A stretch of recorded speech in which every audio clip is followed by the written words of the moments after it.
Bonjour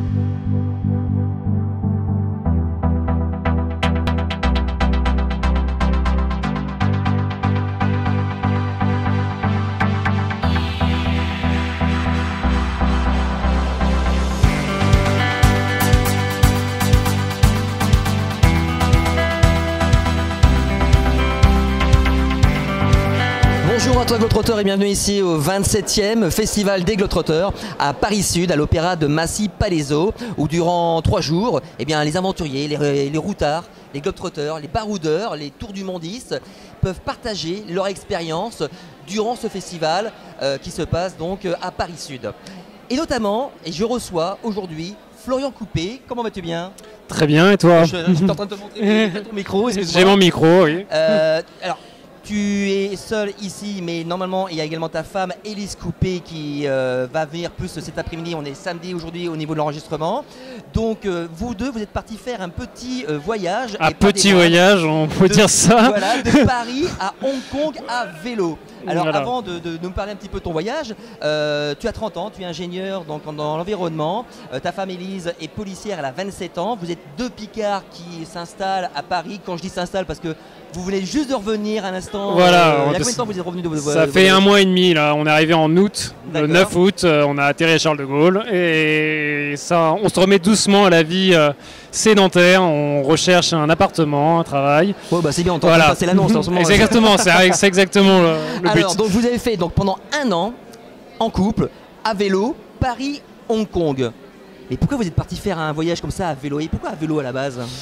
À vélo, c'est un moyen de transport qui nous permet de voir des choses différentes. C'est suffisamment rapide, on n'aurait pas fait ça à la marche, mais c'est suffisamment lent pour voir pas mal de choses qu'on ne voit pas forcément par les moyens motorisés. Et pourquoi 1 an et pourquoi à ce moment-là? C'est parce qu'on s'était mariés juste avant, donc c'était une sorte de grand voyage de noces qu'on a fait. C'était un voyage de noces du coup. Voilà, exactement. On est parti 3 mois après notre mariage. Donc ça peut donner des idées à pas mal d'ABMistes. Donc un voyage de noces pendant 1 an, parce que vous êtes parti de août 2014 à août 2015 avec un itinéraire qu'on va voir s'afficher en ce moment. Mais surtout, ça se finance comment de partir 1 an comme ça? On avait déjà travaillé auparavant et du coup on a financé sur nos économies. On a choisi de ne pas avoir de sponsor, on ne voulait pas forcément avoir de contraintes. Et également on n'avait pas forcément le temps, à dire vrai, d'en trouver, d'en chercher. L'urgence a vraiment été de quitter un peu notre vie sédentaire, de quitter l'appartement, de quitter Vous avez le travail. On quitte l'appartement, on quitte tout. Et même moi 10 jours avant le départ je travaillais encore. Donc on a vraiment lâché tout. On n'a pas préparé beaucoup, on n'a pas rodé vraiment nos vélos. Au fur et à mesure, heureusement qu'on a commencé par l'Europe de l'Ouest, quelque chose d'assez facile au début. Vous avez les antécédents de toute façon, vous êtes pas parti comme ça du jour au lendemain sans avoir jamais voyagé en vélo. Non, on avait déjà voyagé en vélo sur plusieurs semaines pendant l'été, mais on a commencé on voulait commencer depuis Paris, on est parti du parvis Notre-Dame, du point zéro des kilomètres de France. D'accord. Et du coup, la préparation s'est faite pendant, on va dire, le premier mois, le rodage. On a notamment pas mal de paquets qui sont repartis pour nos familles, pour nous alléger, parce qu'on partait beaucoup trop lourd. C'est la tendance du voyage, ouais. Donc la préparation, ça va être pas trop de préparation, c'est plutôt vraiment... Il fallait donner le premier coup de pédale. Donc la famille a été à contribution durant votre voyage. C'est ça que d'une part une contribution psychologique pour vous soutenir, oui, exactement. Ou c'était vous qui les avez plutôt rassurés? C'était plutôt eux qui étaient demandeurs d'être rassurés. D'accord. Effectivement. Il y avait évidemment des débats entre nous et eux. Et puis déjà entre Élise et moi sur la route à tenir. Et ils ont été aussi, ils ont reçu beaucoup de colis au début d'affaires qui étaient en trop et puis de souvenirs, parce qu'en vélo on pouvait pas être trop chargé, mais on avait quand même envie de ramener des choses. Et du coup, on faisait pas mal de colis. Quand on part en couple comme ça, faire un voyage, une aventure, je sais pas si quel terme on peut y mettre, voyage, aventure, ça va vraiment de l'ordre de l'aventure, mais en couple. Est-ce que c'est un super test, justement, parce que vous venez de vous marier, oui. Vous n'aurez pas divorcé après à Hong Kong, arriver à Hong Kong et se rendre compte que finalement c'est peut-être pas l'homme de ma vie ou inversement, parce que ce genre de voyage, d'aventure, c'est un test. On peut dire que c'est un test. En tout cas, ça peut être éprouvant pour le couple. Il y a des moments où ça a été éprouvant. Ça n'a pas été tout rose tous les jours. Mais je pense qu'on s'était quand même bien choisi. En tout cas, on avait vraiment cette envie-là. Et puis on savait qu'on se soutiendrait quand même suffisamment l'un l'autre, même dans les moments difficiles. Et qu'on saurait passer au-delà à tout moment. Donc c'est bon, le test, ils l'ont passé, c'est parti pour de nombreuses années, j'espère bien pour vous. J'espère aussi. Et le retour justement le regard de votre famille et de vos amis à votre retour depuis. Le regard de nos familles et amis, alors ils sont envieux et ils sont heureux d'avoir aussi voyagé avec nous.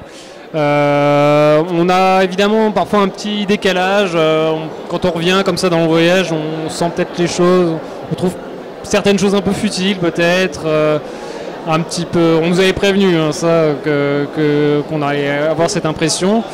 On ressort changé vraiment. Oui, comme je disais, des choses un peu futiles, par exemple, je pense quand on est revenu, on a ouvert notre placard, on a vu qu'on avait tant de vêtements. Nous on a porté les mêmes 5 vêtements, les 5 t-shirts pendant tous les jours à la suite pendant un an, et là on se dit mais je vais faire la prochaine lessive dans 2 mois, là j'ai trop de vêtements à mettre, donc c'est toutes ces choses là, on relativise beaucoup de choses quand on revient. Florian, maintenant on va passer à quelque chose d'un peu plus léger, on va passer aujourd'hui maintenant à l'interview du Globetrotter.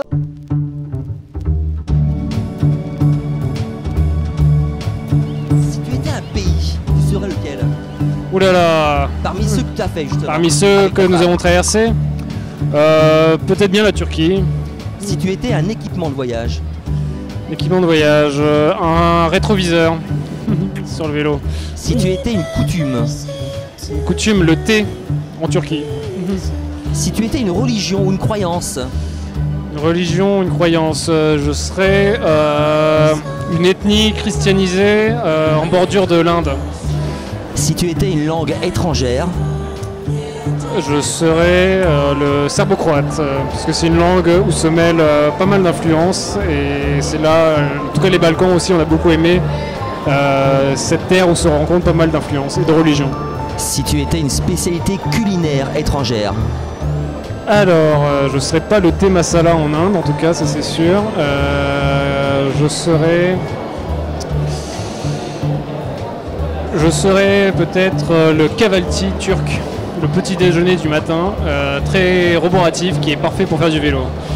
Florian Coupé et Élise Coupé, un couple de globetrotters jeunes mariés, voyage de Paris à Hong Kong à vélo pendant 1 an.